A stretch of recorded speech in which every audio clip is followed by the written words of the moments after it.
नमस्कार, कैसे हैं आप लोग। उम्मीद है आप स्वस्थ होंगे, व्यस्त होंगे और लगे रहे होंगे अपनी निरंतर तैयारी में। आज के अपने इम्पोर्टेंट 15 मिनट हमारा पहला क्वेश्चन बनता है आज की करंट अफेयर्स में। खेलो इंडिया यूथ गेम्स और पैरा गेम्स 2025 की मेजबानी कौन सा राज्य करने जा रहा है? तो ये मेजबानी करने जा रहा है बिहार। बिहार की बात करें तो बिहार 2025 यानी अप्रैल से इस मेजबानी करेगा, अप्रैल 2025 से। अच्छा, सवाल ये उठता है कि इससे पहले मेजबानी किसने की? सन 2024 की मेजबानी कौन कर चुका है? एक मिनट रुकना, मैं अपना सेटअप सेट कर लूं। हाँ, 2024 की मेजबानी किसने की है? तो वो की है तमिलनाडु ने, जो कि 2025 में 7वां संस्करण है। 6वां संस्करण जो खेला गया है वो तमिलनाडु सन 2024 में हो चुका है। जिसमें अव्वल टीम की बात करें तो पहला स्थान महाराष्ट्र ने लिया है, KIYG। KIYG का मतलब है K for Khelo, I for India, Y for youth, G for games 2024। Khelo India youth games की शुरुआत 2018 में नरेंद्र मोदी जी ने की थी। इस गेम्स को हम कह सकते हैं ना, तो भारत का ओलंपिक कह सकते हैं, जो कि राज्यों में होता है। इसमें दो प्रतियोगिताएं होती हैं, एक अंडर 17 और एक अंडर 21। अंडर 17 स्कूली छात्रों के लिए है, जबकि अंडर 21 कॉलेजों के लिए ये की जाती है प्रतियोगिता, जिसमें कई खेल शामिल हैं जो कि भारत में अक्सर खेले जाते हैं।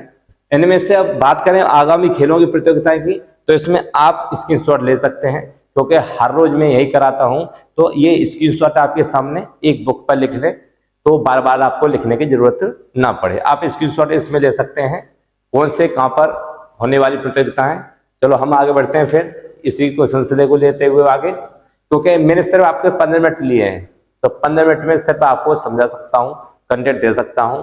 बात हुई है और क्रिकेट विश्व कप 2027 की, तो ये 3 देश मिलकर ये प्रतियोगिता कराएंगे, अफ्रीका, दक्षिण अफ्रीका, नाम्बिया और जिम्बाब्वे। ऐसे ही BWF विश्व जूनियर बैडमिंटन चैंपियनशिप 2025 गुवाहाटी, जो कि आसाम में है, और वहीं 38वें राष्ट्रीय खेल 2025 में उत्तराखंड इसकी मेजबानी करेगा। अच्छा, अगला क्वेश्चन हमारा बनता है 2022 और 2023 के लिए कितने कलाकारों को उस्ताद बिस्मिल्लाह खां युवा पुरस्कार प्रदान किया गया है? यहाँ लिखा हुआ है युवा, तो बिस्मिल्लाह खान जी, पहले तो इनके बारे में जानकारी ले लें। तो ये शहनाई वादक हैं, बड़ा मशहूर शहनाई वादक हैं। कितने लोगों को मिलने वाला है? तो वो लोग हैं 82। अब 82 लोगों को ये मिलने वाला है। चलो इसके बारे में जान लें, उस्ताद बिस्मिल्लाह खान के बारे में। केंद्रीय संस्कृति एवं पर्यटन मंत्री गजेंद्र सिंह शेखावत ने ये घोषणा की है 2022 से 23 के लिए 82 युवा कलाकारों को ये दिया जाएगा। वर्ष 2006 में 40 वर्ष से कम उम्र के कलाकारों को सम्मानित करने के लिए इस पुरस्कार की शुरुआत की गई थी। अच्छा, इसके बारे में बात कर ले हम, तो इसका उद्देश्य देश के संगीत, नृत्य, नाटक, लोक और आदिवासी कला के युवा कलाकारों को सम्मानित प्रोत्साहित करना है। अच्छा, युवा पुरस्कार में 25,000 रुपए का नकद पुरस्कार मिलता है और सम्मान मिलता है जो कि उन्होंने उत्कृष्ट अपने क्षेत्र में किया हो, संगीत, नाटक और उनमें। अच्छा, देता कौन है? तो संगीत नाटक अकेडमी, जो इसका गठन 1953 में किया गया था। इस संगीत, नृत्य और नाटक की विरासत को संरक्षित करने के लिए स्थापित किया गया था। वर्तमान में इसकी अध्यक्ष हैं, वो है संध्या पुरेचा। संध्या पुरेचा इसकी वर्तमान अध्यक्ष हैं। अब बात करें 9वां अमूर फाल्कन महोत्सव किस राज्य में मनाया गया है? अमूर फाल्कन एक पक्षी है, इसके ऊपर ये उत्सव मनाया जाता है। तो ये मनाया कहाँ गया है? तो ये मनाया गया है मणिपुर में। मणिपुर वही पूर्वांचल का एक राज्य, छोटा सा, अभी हिंसा को लेकर ज्यादा चर्चित रहा। मणिपुर के तामेंगलोंग जिले के निचले मैदान में 9वां अमूर फाल्कन महोत्सव मनाया जा चुका है, और अब इससे पहले और मनाए जा चुके होंगे। यह महोत्सव तमेंगलोंग जिले में प्रवासी पक्षी अमूर फाल्कन, जो आपको बाज जैसा दिखता है, इसके बारे में जागरूकता बढ़ाने के लिए मनाया जाता है। अमूर फाल्कन पक्षी हर साल अक्टूबर-नवंबर के महीने के दौरान ये तमेंगलोंग जिले में बसेरा करता है।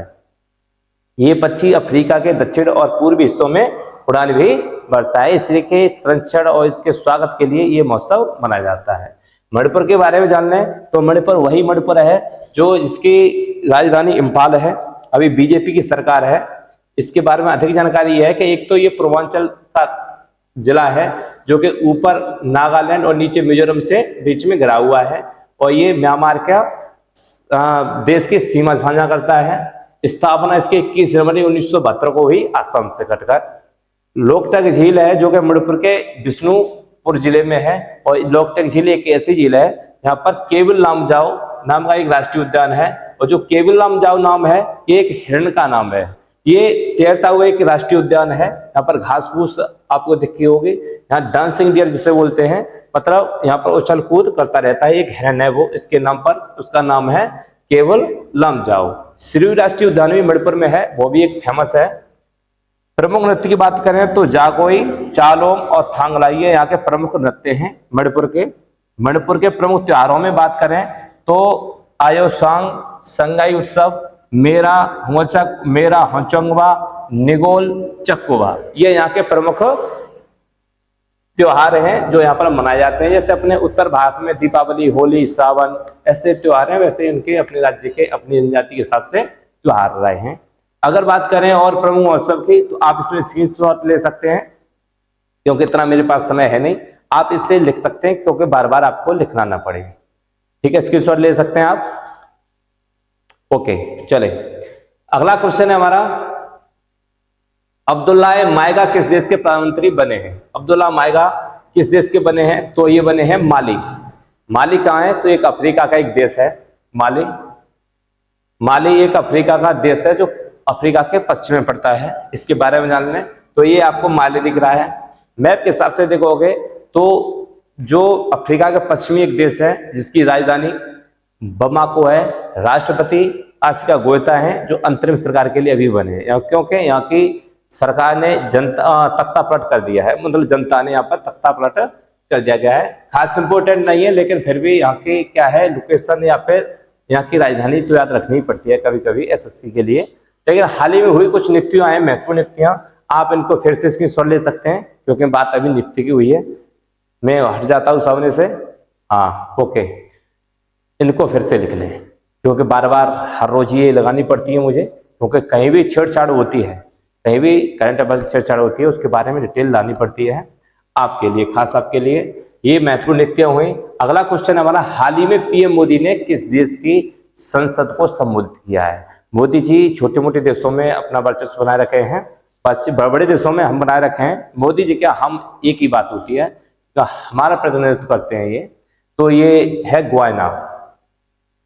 गुयाना प्रधानमंत्री नरेंद्र मोदी ने इतिहास रचते हुए 56 सालों में पहली बार किसी भारतीय प्रधानमंत्री के रूप में गयाना की यात्रा की है। पीएम मोदी ने गुयाना की संसद के विशेष सत्र को संबोधित किया है। जैसे अपने यहाँ पर विशेष सत्र को संबोधित करते हैं तो राष्ट्रपति, तो मतलब इनकी हमारी इमेज अच्छी है गुयाना में। पीएम मोदी का विदेश संसद में 14वां अभिभाषण है। पीएम मोदी विदेशी संसद को सबसे ज्यादा बार संबोधित करने वाले पहले भारतीय प्रधानमंत्री बन गए। ये होते हैं पावर, भारत की मान लो या फिर पर्सनली मोदी जी की मान लो, ये पावर है। गुयाना के बारे में जान लें तो राजधानी जॉर्ज टाउन है। यहाँ पर मुद्रा की बात करें तो गुयाना डॉलर चलता है, डॉलर है लेकिन नाम गुयाना है। गुयाना का मतलब है पानी की भूमि। और वर्तमान राष्ट्रपति इरफान अली बने हैं जिन्होंने इनको आमंत्रित किया था। गुयाना की लोकेशन बात करें तो दक्षिण अमेरिका के कॉन्टिनेंट पर वेनेजुएला के बगल में दो हैं गुयाना, उत्तरी और दक्षिणी गुयाना। तो मैं बात कर रहा हूं तो दक्षिणी गुयाना की बात कर रहा हूं। ये दक्षिणी अमेरिका का एक देश है, वेनेजुएला के बगल में। उसी वेनेजुएला यहाँ पर तेल का सबसे बड़ा भंडार है। अगला क्वेश्चन है, किस राज्य को सर्वश्रेष्ठ समुद्री राज्य का पुरस्कार दिया गया है? सर्वश्रेष्ठ समुद्री राज्य मतलब अब मैं तुम्हारे सामने ऑप्शन रखता हूं, महाराष्ट्र भी पड़ता है, आंध्र प्रदेश भी समुद्र के किनारे पड़ता है, तमिलनाडु और केरल भी है। तो सबसे ज्यादा साक्षरता यहाँ पर है वही होगा, यानी कि केरल। केरल राज्य को मत्स्य पालन और जलीकृत क्षेत्र के विकास में योगदान के लिए केरल को सर्वश्रेष्ठ समुद्री राज्य का पुरस्कार प्रदान किया गया है। 21 नवंबर को विश्व मत्स्य पालन दिवस के अवसर पर यह पुरस्कार इनको दिया गया था। 2024 की थीम की बात करें तो भारत का नीला परिवर्तन यानी लघु स्तरीय और सतत मत्स्य पालन को सुदृढ़ बनाना इनका प्रमुख वाक्य था। अब मत्स्य की बात हुई है तो इसके बारे में कुछ जानकारी कर लें। विश्व मत्स्य दिवस पुरस्कार 2024 विजेता की बात करें तो मत्स्य विभाग हर साल विश्व मत्स्य दिवस के दिन अपना पुरस्कार प्रदान करता है। सर्वश्रेष्ठ राज्य और संघ राज्य क्षेत्र श्रेणी की बात करें तो सबसे समुद्री राज्य में केरल टॉप रहा।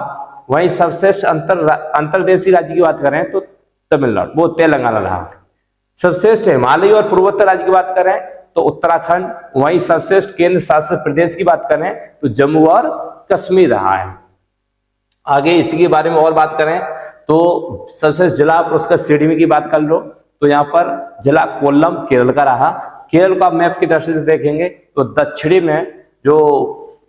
में जो ये आपको लोकेशन दिख रही होगी, इधर तमिलनाडु, इधर केरल है, और इधर महेंद्रगिरी, और इधर सैद्री, और इधर महेंद्रगिरी, और दोनों जो मिलती है वो कन्याकुमारी है। ये पर्वतमाला जब हम ज्योग्राफी सेशन करने वाले हैं उसमें आपको डिटेल से बताएंगे। पूरा मैप आपके दिमाग में छाप ही देंगे, किताब की छोड़ो। समुद्री सर्वश्रेष्ठ अंतर्देशीय जिला की बात करें तो कांकेर, और जबकि समुद्री जिला कोल्लम है। सर्वश्रेष्ठ हिमालय और पूर्वोत्तर जिला की बात करें दरांग असम में पड़ता है।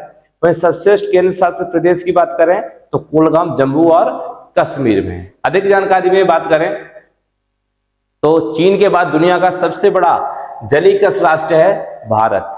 अगर दुनिया का तीसरा सबसे बड़ा मछली उत्पादन देश करें तो वो है भारत। पहले पर चीन है जबकि तीसरे पर हम हैं। भारत में मछली उत्पादन है, आंध्र प्रदेश सबसे नंबर 1 पर है। राज्यों की बात की जाए तो भारत में जो 5-7 राज्य हैं, 9 राज्य हैं समुद्र तट से, उसमें सबसे ज्यादा आंध्र प्रदेश मछली पालन करता है, पकड़ता है यानी उत्पादन करता है।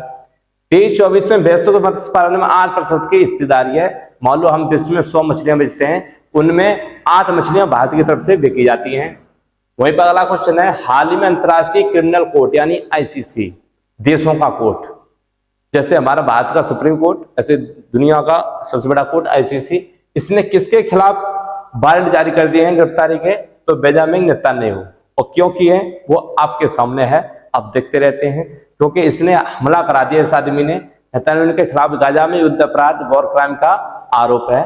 ये आदमी कहीं इजराइल से बाहर निकलता है तो अरेस्ट कर लिया जाएगा। इस मामले में इजराइल के पूर्व रक्षा मंत्री योव गैलेंट और हमास के पूर्व कमांडर मोहम्मद हिदायत के खिलाफ भी वारंट जारी हो चुके हैं।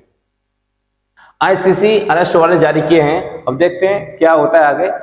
अब बात करें किसके खिलाफ ये अरेस्ट वारंट जारी कर सकता है आईसीसी, किसके खिलाफ नहीं कर सकता, कौन है, क्या है इंटरनेशनल क्रिमिनल कोर्ट या आईसीसी?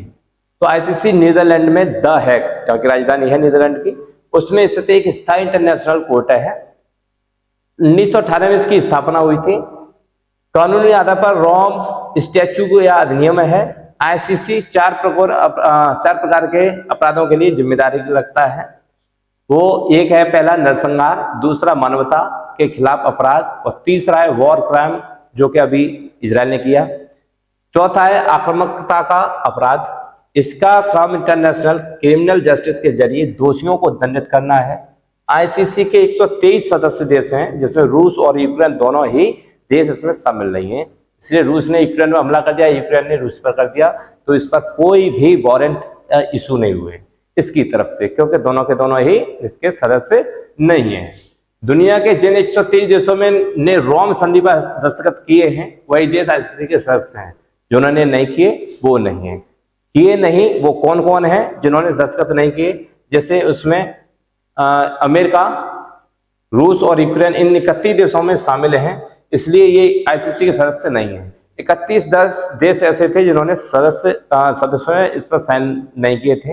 अब बात करें भारत ने किए या नहीं, तो भारत और चीन इन दोनों ने भी इस रोम की संधि पर सिग्नेचर नहीं किए थे, तो ये भी उस अधिकार क्षेत्र से बाहर है। अरेस्ट वारंट हमारे मोदी जी के खिलाफ नहीं हो सकता। ठीक है, आगे बढ़े। सतत व्यापार सूचकांक 2024 में भारत किस स्थान पर है? माफी चाहूंगा, मोदी जी ने से लिया था कि मोदी से ऐसा कुछ हो जाए बाई द वे तो मोदी जी के खिलाफ अरेस्ट वारंट नहीं जारी होंगे। ठीक है, क्योंकि एक वर्चस्व देश, बड़ा देश है, वर्चस्व देश है, और फिर संधि के हमने सिग्नेचर भी नहीं किए। चाहे चीन भी है, चीन के खिलाफ भी नहीं, अमेरिका के खिलाफ भी नहीं, रूस के खिलाफ भी नहीं, यूक्रेन के खिलाफ भी नहीं। इन देशों के खिलाफ अरेस्ट वारंट नहीं जारी हो सकते क्योंकि उसमें हमारे देश है नहीं। सतत व्यापार सूचकांक 2024 में भारत किस स्थान पर है? तो ये 23वें स्थान पर है, सतत व्यापार सूचकांक। ठीक है, मतलब व्यापार से संबंधित सूचकांक जारी होते हैं। सतत व्यापार सूचकांक यानी एसटीआई को हेनरिच फाउंडेशन और international institute for management development ने विकसित किया है। यह सूचकांक अर्थव्यवस्थाओं के अंतरराष्ट्रीय व्यापार में भागीदारी करने की क्षमता को मापता है। कौन कितनी अच्छा ब्रांड बेच रहा है, महंगा बेच रहा है, नंबर 1 पे होगा। जो सबसे घटिया बेच रहा है वो नंबर लास्ट में होगा। इस सूचकांक में न्यूजीलैंड में सबसे टिकाऊ व्यापार अर्थव्यवस्था निकली। वहीं पर सतत व्यापार सूचकांक 2024 में भारत विश्व स्तर पर 23वें स्थान पर रहा है, अभी भी 23 से 24 तक। टॉप देश की बात करें कौन कौन व्यापार में अच्छे निकले, तो न्यूजीलैंड 100% में है। वहीं यूनाइटेड किंगडम यूके यानी 97.7, और वहीं ऑस्ट्रेलिया 87.4, सिंगापुर 85.7, जापान 81.5 की रेटिंग से रहे हैं। हम 30वें नंबर पे हैं। भारत का पहला समर संग्रहालय कहाँ स्थापित किया गया है, तो वो कहाँ किया गया है, सोनीपत यानी हरियाणा। अब ये संग्रहालय भारत का पहला समर संग्रहालय है हरियाणा के सोनीपत में। ओपी जिंदल ग्लोबल यूनिवर्सिटी, जिसे बोला IGU, JGU के परिसर में स्थापित किया गया है। उद्घाटन 23 नवंबर 2024 को हो चुका। समर्पण समारोह 26 नवंबर 2024 संविधान दिवस को होगा, क्योंकि 26 नवंबर 1949 को संविधान बनकर तैयार हो गया था। संग्रहालय का नाम रखा जाएगा constitution academy and the right and freedom museum है। इस संग्रहालय में SAMVID नाम का रोबोट भी होगा, जो कि आप आते जाते वो बोलता रहे। आपको पॉलिटी पढ़नी है तो आप इस रोबोट से बोले, टॉकिंग करें, और ये आपको सारे क्वेश्चन बताएगा जो इसमें फीड है। दुनिया भारत में प्रथम की बात करें, क्योंकि प्रथम की बात हुई है, तो आप इसे थोड़ा सा स्क्रीनशॉट ले लें ताकि मुझे समय की बचत हो जाए। दुनिया के पहले ओम आकार मंदिर ये है पाली जिला राजस्थान। ऐसे ही सब कुछ जो पहला हो चुका है वो मैं करा चुका हूं पहले, और आगे भी तुम्हें स्क्रीनशॉट से पढ़ना ही होगा। आप यूज कर लें वीडियो को। यूज इसरो और किस देश की अंतरिक्ष एजेंसी ने गगनयान के लिए समझौते पर हस्ताक्षर किए हैं? गगनयान यानी गगन की बात हुई है, तो एक तो है हमारा भारत का इसरो, बात कर लें इसरो। दूसरा है ऑस्ट्रेलिया का ESM है। इन दोनों ने इकट्ठे होकर गगनयान के लिए उड़ान भरने की व्यवस्था कर ली है। इसरो और ASA ने भारतीय गगनयान मिशन के लिए चालक दल और मॉड्यूल रिकवरी पर सहयोग करने के लिए एक समझौते पर हस्ताक्षर किया है, यानी जिसे बोलते हैं MOU। भारत का पहला मानव अंतरिक्ष मिशन गगनयान है। यह मिशन इसरो द्वारा संचालित किया जा रहा है। वहीं पर इसरो के द्वारा 2025 में गगनयान लॉन्च किया जाएगा। इस मिशन के लिए इसरो ने व्योमित्र नाम का एक ये मानव भाव रोबोट भी विकसित किया है। मानव भाव का मतलब है मानव की तरह उसकी कुछ भावना है, फीलिंग्स है उसके अंदर। इस प्रकार का उन्होंने व्योमित्र नाम का एक भी मतलब रोबोट भी बना रखा है। अब बात करें वहीं पर गगनयान मिशन के लिए चुने गए 4 टेस्ट पायलटों के नाम जो भारत से हैं। पहले तो है प्रशांत बालकृष्ण नायर, दूसरे जो हैं वो उनका नाम है अंगद प्रताप, तीसरे हैं अजीत कृष्णन, और चौथे हैं शुभांशु शुक्ला। ये गगनयान के एक वो चुनिंदा पायलट हैं जो चुने गए हैं। महत्वपूर्ण करंट अफेयर्स में बात कर लें, इसरो से संबंधित हुआ है। उड़ानों के बारे में बात कर लें तो वहां पर अमेरिका भारत में जलवायु परिवर्तन से निपटने के लिए नासा यानी ISRO synthetic aperture radar launch किया है। वहीं पर इसरो तरल ऑक्सीजन केरोसिन चलित सेमी क्रायोजेनिक इंजन विकसित कर रहा है। ये क्रायोजेनिक इंजन पहले ठोस ईंधन या हाइड्रोजन से चलते थे, अब किस चलेगा? केरोसिन यानी मिट्टी का तेल जिसे बोलते हैं। इसरो ने भारत का लक्ष्य 2030 तक मलबा मुक्त अंतरिक्ष मिशन हासिल करना रखा है। 2030 तक हम भारत के ऊपर जितना अंतरिक्ष है उसे हम साफ कर देंगे। मलबा जो जैसे पहले सैटेलाइट गई होंगी उसको हटा देंगे, नष्ट कर देंगे ताकि वहां से कचरा साफ हो चुके। PM मोदी के अनुसार 2035 तक भारत का अपना अंतरिक्ष स्टेशन तैयार करके कर लेगा कि हम भी आसमान में अपना अंतरिक्ष स्टेशन बना सकेंगे। अब पहले से कौन कौन है? तो रूस है, चीन है, अमेरिका, इनके पहले से स्टेशन है। 2040 तक चंद्रमा पर अब पहला अंतरिक्ष यात्री भेजेगा भारत संतुष्टि से। अंतरिक्ष विज्ञान में युवाओं को प्रेरित करने के लिए इसरो द्वारा स्टार 2024 कार्यक्रम शुरू भी किया गया है। ये थे आज के प्रमुख घटनाक्रम। अब हम बात करेंगे कुछ स्टैटिक्स की, जीव विज्ञान की वो शाखाएं जो अक्सर पूछी जाती हैं। धीमे धीमे हर रोज स्टैटिक का क्या ना वायरस डालते रहेंगे आपके पास, जो कि आपके अंदर ना थोड़ा सा बनाए रखे इस स्टैटिक की बीमारी को। AP क्या पी? Cell P. तो मधुमक्खी पालन का अध्ययन, एपीकल्चर। यहाँ कल्चर लगा हुआ तो खेती, और जहाँ लॉज लगा हुआ वहाँ अध्ययन। तो मधुमक्खी पालन की खेती कहें तो एपीकल्चर। ऐसे ही सेरीकल्चर, सेरी से साड़ी और साड़ी रेशम की साड़ी, रेशम का अध्ययन यानी सेरीकल्चर। पिसीकल्चर, मत्स्य पालन का अध्ययन, पिसी मत्स्य, ऐसे कुछ याद रहेगा। मत्स्य एक राजधानी हुआ करती थी, मत्स्य वत्स, तो ऐसे साथ से याद कर लें। माइकोलॉजी, कवक का अध्ययन, माइको, आप ऐसे याद रखो, माइको मतलब जो कवक होते हैं, कवक शैवाल, वो कितने छोटे छोटे होते हैं, माइको, छोटे छोटे। फाइको, शैवाल। ऑर्निथोलॉजी यानी उड़ने वाले विज्ञान यानी पक्षियों का अध्ययन। इक्योथोलॉजी यानी इक्वेरियम, इक्वेरियम बोलते हैं ना, वो जो अपने घर में होता है ना मछलियों के लिए, इससे हिसाब से करेंगे मछलियों का अध्ययन। पॉमोलॉजी, पॉम, फल, फलों का अध्ययन। डेंड्रोलॉजी यानी वृक्षों और झाड़ियों का अध्ययन, डेंड्रोलॉजी, ठीक है। डेंड्र कहाँ होता है, बालों की झाड़ियों में, ऐसे झाड़ियों का और वृक्षों का अध्ययन को क्या कहते हैं हम, डेंड्रोलॉजी कहते हैं। आज की क्लास यही संपन्न होती है। Thanks for watching. जाते जाते थम्स करते जाना, बाद बाकी तो आप समझदार हैं, अंतिम तक जुड़े रहें तो कुछ तो मिला ही होगा आपको।